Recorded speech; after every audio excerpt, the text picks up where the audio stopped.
Hey everybody, my name is Eliam Henderson, and today we will be discussing holding procedures. Well, so what is a holding procedure? Holding pattern is a point, normally a VOR or NDB or waypoint, GPS waypoint that is, in which an aircraft flying must circumnavigate by a racetrack-like pattern when directed by the controller. When the controller anticipates a delay, a clearance limit or fix at a clearance limit or fix, pilots are usually issued a holding clearance at least 5 minutes before the ETA of the clearance limit or fix.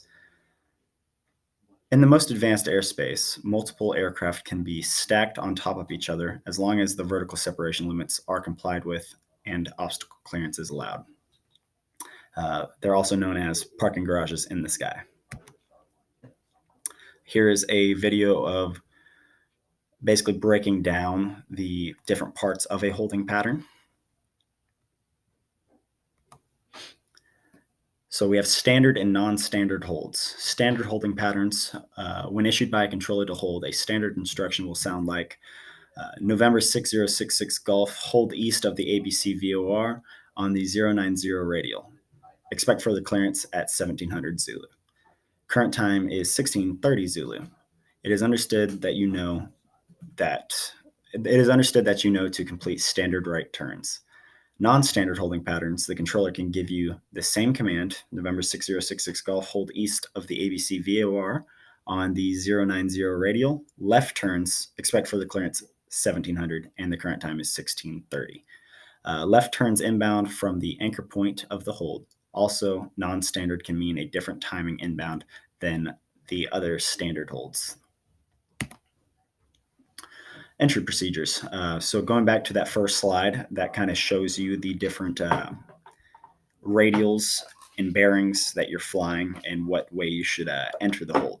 So we have direct entry, parallel entry, and teardrop entries. Direct entries, basically you are approaching the hold from a position that would make it easiest and make the most sense to just enter it straight up and start the hold. Parallel entry is if you are approaching the fix from the opposite direction, and you basically need to do a parallel to the inbound leg and then come back in to enter it in the proper way for a standard hold. Teardrop entry is if you're coming in at an angle, you'll complete a teardrop to re-intercept the hold.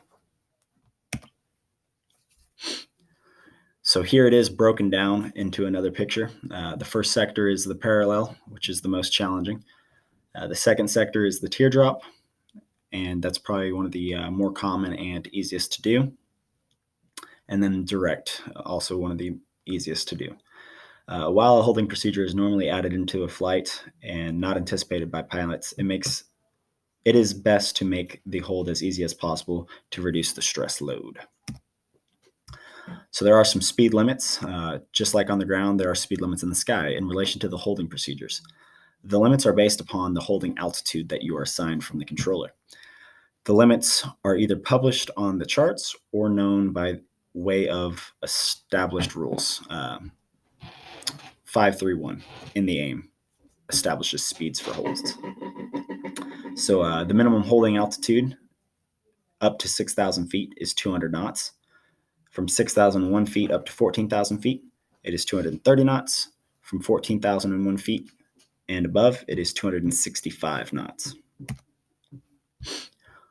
So overall, if you're at your destination airport and it is congested due to high traffic volumes or inclement weather, ATC might direct you to hold over a certain fix for a certain amount of time to clean up the airspace. As long as you know how to establish the hold and enter the pattern correctly, abide by the speed restrictions set by your published charts or the controller, and depart at the expect further clearance time, then you'll be good to go. Another great tip to share: when in a designated hold, begin briefing the assumed approach into the airport and be prepared for a change in approaches. If the airport has a sudden change in weather, use the spare time to get yourself in the airplane on the ground smart and safe. Thanks, guys. If you have any questions, just leave a comment. Thank you.